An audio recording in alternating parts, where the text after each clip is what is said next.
Hello students, welcome to EPG Pathshala. I am Dr. Sadanand Sahu from Indira Gandhi National Open University. Today we are going to discuss about a module Diaspora, Development and Philanthropy under paper Sociology of Indian Diaspora. So students, let's see what we are going to learn from this module.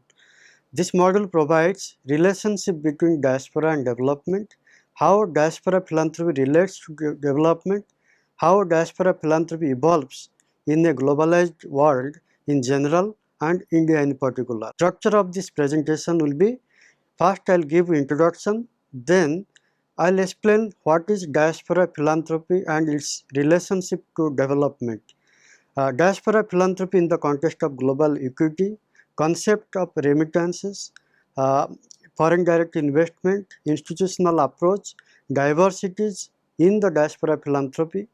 Development has been a fundamental aspiration of humanities since time immemorial. Development is a contested terrain.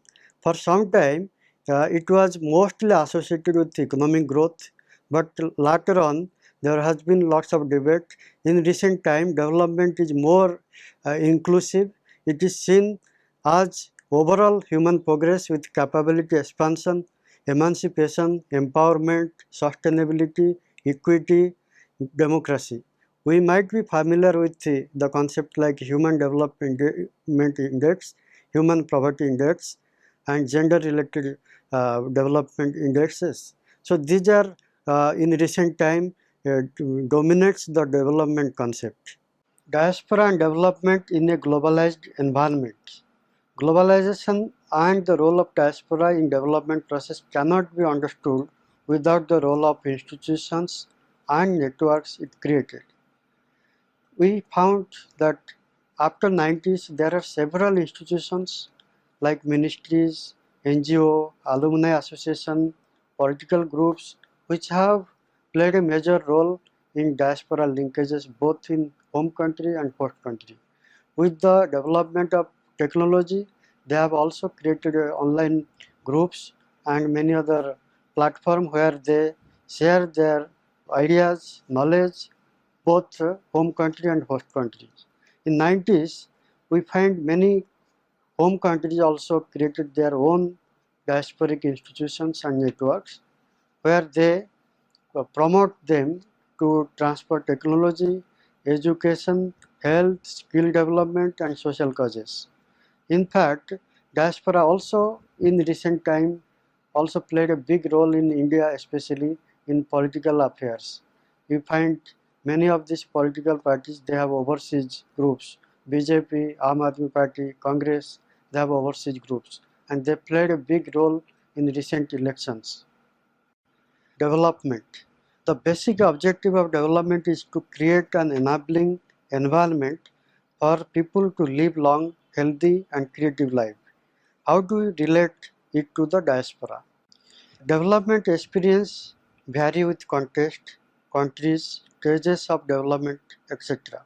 However, most important aspect that is dominating today is that of human being.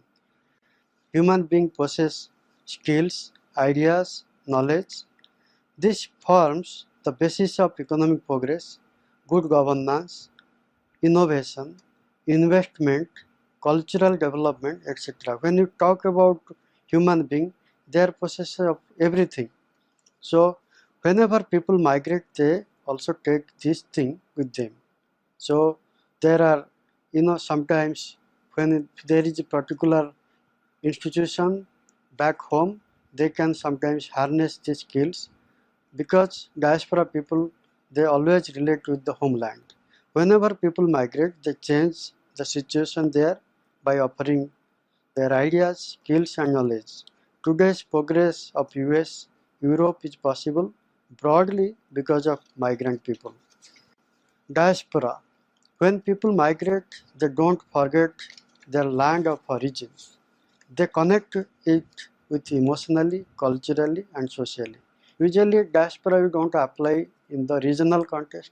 Somebody from within India, Kerala migrating to Delhi, Tamilians migrating to other parts of India, we don't call them diaspora. But when it happens in international context we call it diaspora.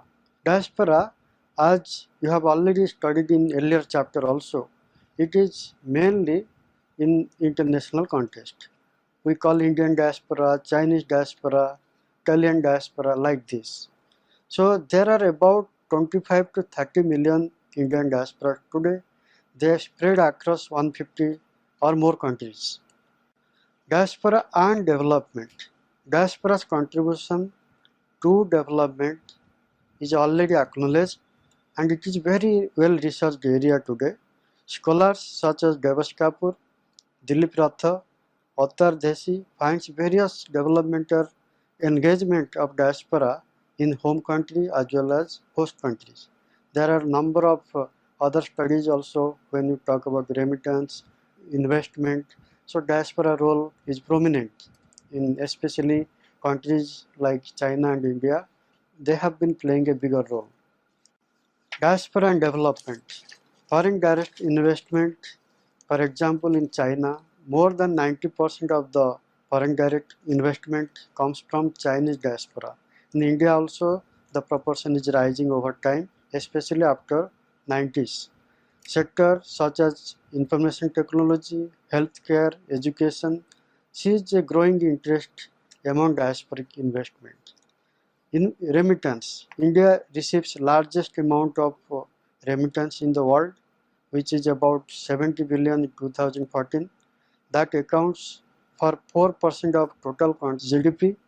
Remittance are used for various purposes, including foreign direct investment, education, healthcare, livelihood purpose, many other. Advocacy. Advocacy is another area where diaspora plays a very constructive role sometimes or sometimes also negative role, but that is also a very major area of engagement in recent years. For example, advocacy can be in terms of development advocacy, in terms of education, literacy, in terms of democracy. So it can be done through online and offline, like through blogs, through Facebook, or through campaign, online campaign. It can happen also through direct involvement, coming back to country and involving. So advocacy you can find in terms of election campaigning and in terms of raising awareness, in terms of mobilizing fund for some good cause. So there are many other ways where advocacy we can find. Let me talk about development and philanthropy, how they are related.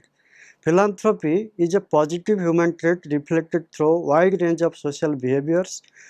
Philanthropy exists in every civilization. It can work as a complementary to the other methods of development. It may not be the mainstream development. Education, healthcare, advocacy for democracy are partly result of philanthropy. We are familiar about alumni association donating for education in various institutions such as IIT. What is diaspora philanthropy? Let me explain. Webinar who explained diaspora are the embodiment of cultural, political and philanthropic and sentimental preferences. So when you talk about diaspora, it is directly relating to cultural, political and philanthropy. So there is a relation between diaspora and philanthropy. Emerging diaspora institutions and networks across the globe.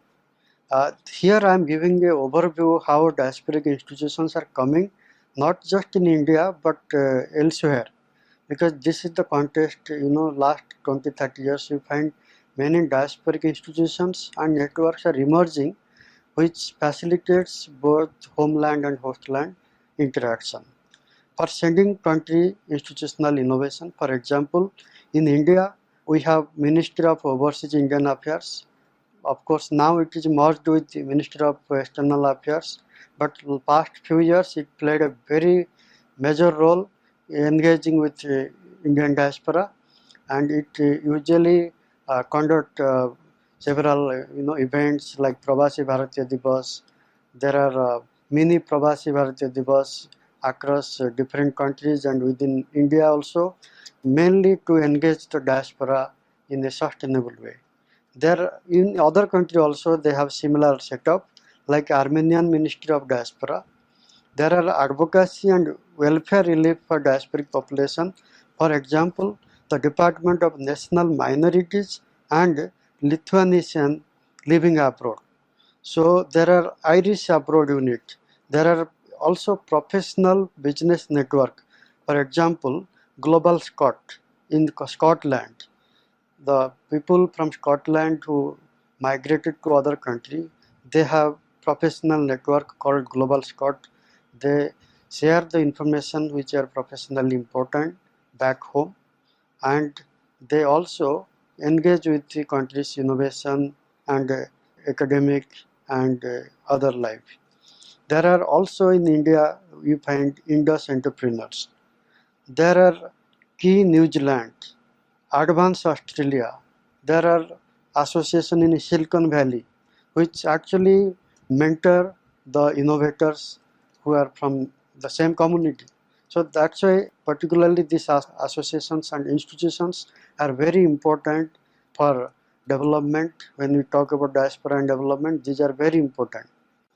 I already gave overview about other countries, but in India specifically, diaspora engagement is diaspora engagement with home country is a very recent phenomenon.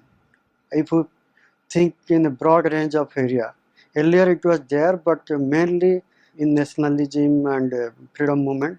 But over time, their impact, their engagement is growing. So in 1980s, 1990s and 2000, there are phenomenal growth. If you see 1980s, it was mainly the first phase, you can say, the fresh migrants, fresh diaspora who engaged. 1990s, it was mainly economic engagement, and after 2000, it was more wider range of engagement with diaspora. So after the development of this cyber space, internet and networks, so there was many more diasporic engagement with the back home. For example, social networking sites, websites, e-groups that instantly connect with a large group of diasporic communities with India. There are also philanthropic networks in India and abroad because of this cyber network that get facilitated. What constitute diaspora institutions and networks? There are mainly three areas which I find important for classifying diaspora institutions and networks.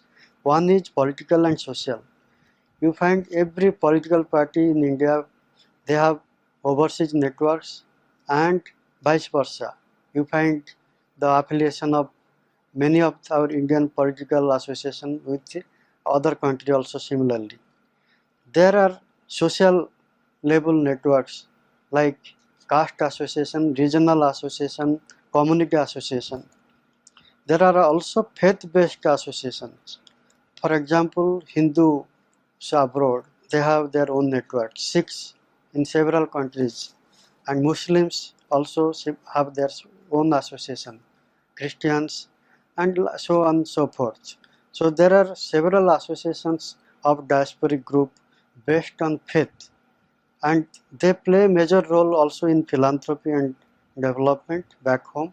One way, this faith-based organization, they are very well connected across the globe. They have a very deep regional as well as faith-based network. For example, if you talk about Andhra associations abroad, they are also linked with faith, certain faith like Tirupati and Sai Baba and all this. Sometimes it goes beyond the regional networks. The third one is professional and alumni network. Professional networks are directly we can talk, they are more into developmental participation. For example, doctors in USA, they have their own network called API, alumni networks, IITs, IIM, and many other universities and institutions in India, they have alumni networks abroad also. So they play a role, big role in institution building, education, and philanthropy back home.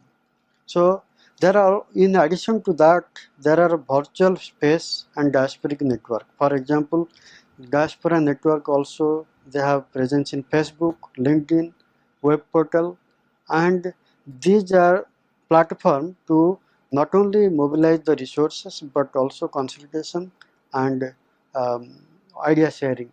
So this sometimes complementary to the other networks. Once again, Diaspora philanthropy. Philanthropy in the academic and policy discourse is in fact, philanthropy is widely debated in recent times in both in policy and academics. Some university like Harvard, they have special research department called global equity. So there they argue that diaspora philanthropy can play a big role in terms of supporting the underdeveloped and developing countries to come up in development process. So diaspora philanthropy can play a complementary role in the development process, they are saying. So diaspora philanthropy is not value free, rather it has a history. We find diaspora philanthropy has a civilizational history in many countries. We find Asian diaspora philanthropy, history of every religion has a philanthropic side, and there are countries which have largely dependent upon philanthropic support like Afghanistan. So the overall philanthropy plays a very big role in many places. Today, if we see the size of global philanthropy, it is about $56 billion in 2010, and which actually growing in globally. Remittance and philanthropy often comes together, because when you talk about philanthropy, it is not just one kindness of some one-time giving. It is a continuous engagement. Sometimes it comes through remittance, it comes through aid, it comes through various knowledge dissemination, it comes like mentoring. It's a very wide range of area, and it in recent time we find there are also many challenges which actually face in the process of harnessing the potential of philanthropy. Networking and institutional support are very essential to harness this. Philanthropy comes through various channels, for example individual. Sometimes individual contribution are in fact more visible because in the absence of institution, you find many individuals that directly come to their homeland and involve. And second is the intermediary. Sometimes the individual, they don't come frequently to the homeland, but they channel their philanthropy through NGOs or some institutions. Institutional support, institution at the national level or state level. For example, ministry, through certain kind of ministry like human resource development or any ministry, the philanthropic also sometimes channel, and sometimes through UNDP like organization who are international, they can link both the diasporic group and home country and channelize the philanthropic. For example, 20 years back, UNDP brought top 10 program where diasporic professionals engaged with some professional idea sharing or some project back home. So it was very successful. So diasporic philanthropy can be channeled through all these processes. How to attract diaspora philanthropy? In fact, in many countries like China and Philippines, they have made more easier way to engage their diaspora in many other ways, in the sense giving visa rule, very relaxing visa rules, and giving some kinds of encouragement through economic participation, giving recognition for their activities, and engaging them culturally.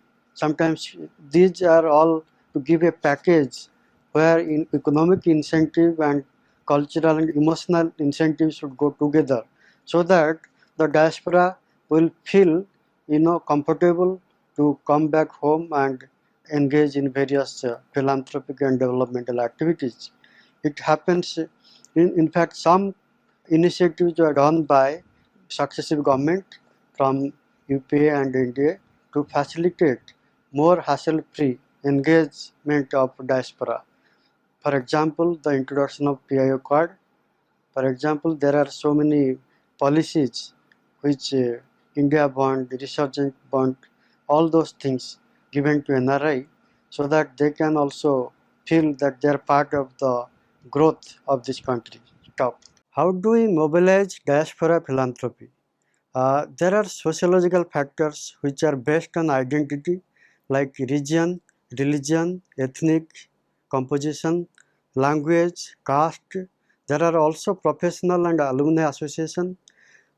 These are the identity which actually provides a rallying point for diaspora group to mobilize philanthropy.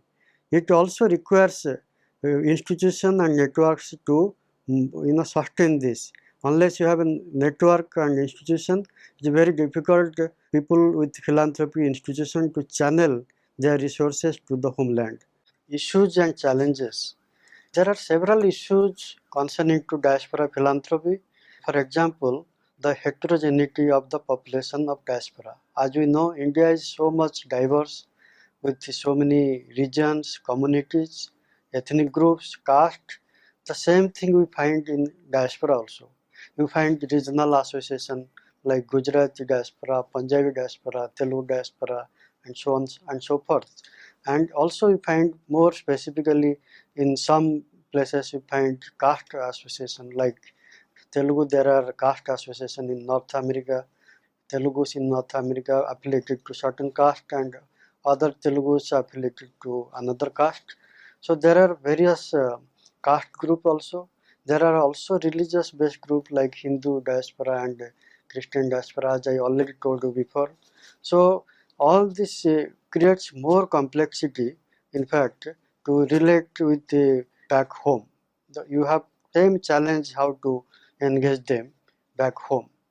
And certain rich states like Punjab and Kerala and Gujarat, they have a different dynamism to engage diaspora because they have investment and other things which are, I think diaspora is investing more in some of these places than backward states like Bihar, Odisha and all, because they have require some level of progress also.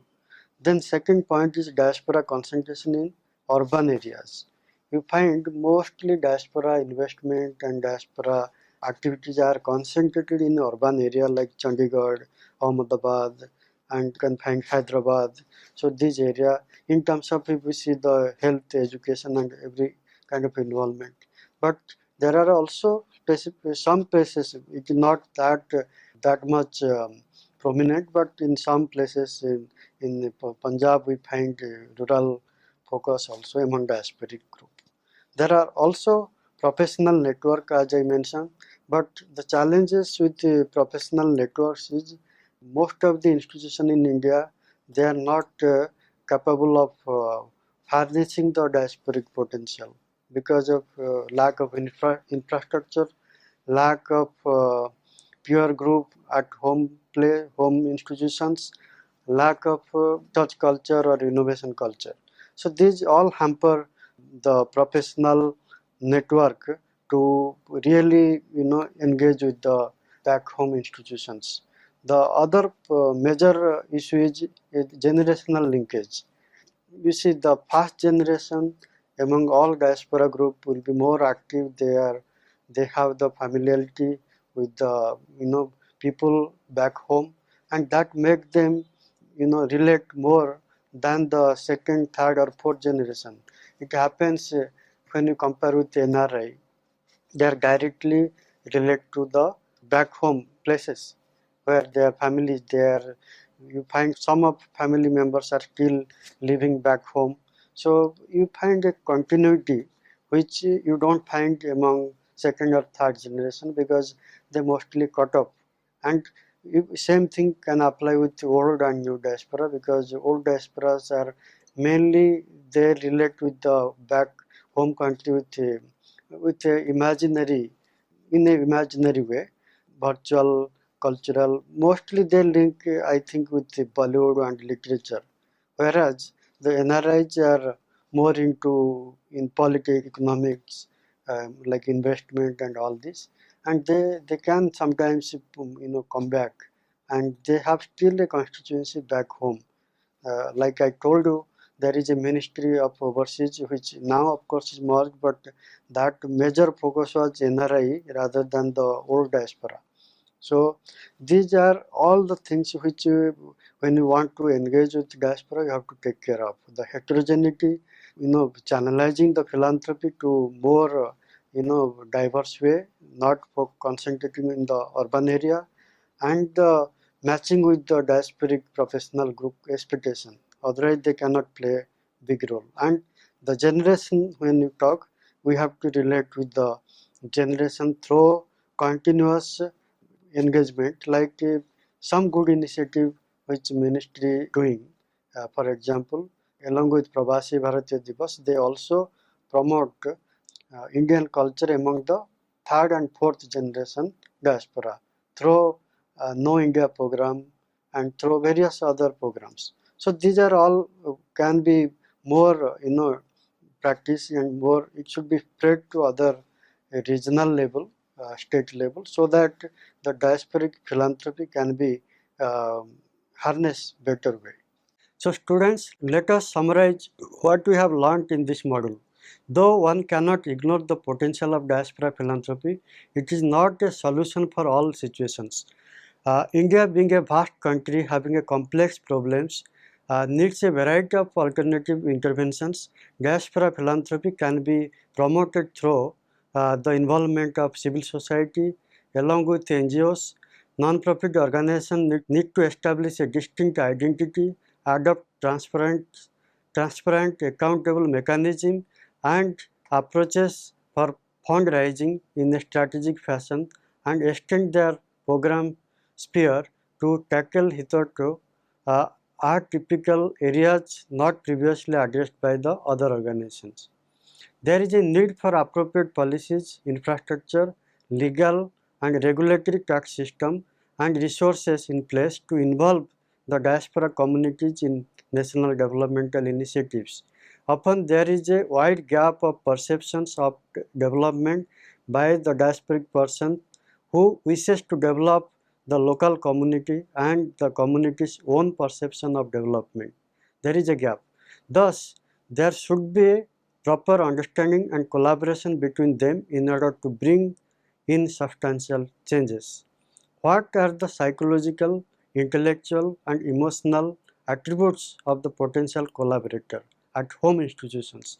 How does the home community perceive the diaspora's involvement?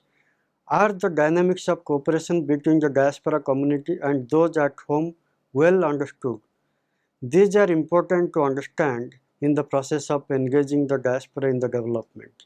Proper documentation of diasporic activities is also necessary to measure the volume of activities overseas Indians offer and the expertise and the kind of activities they are interested in.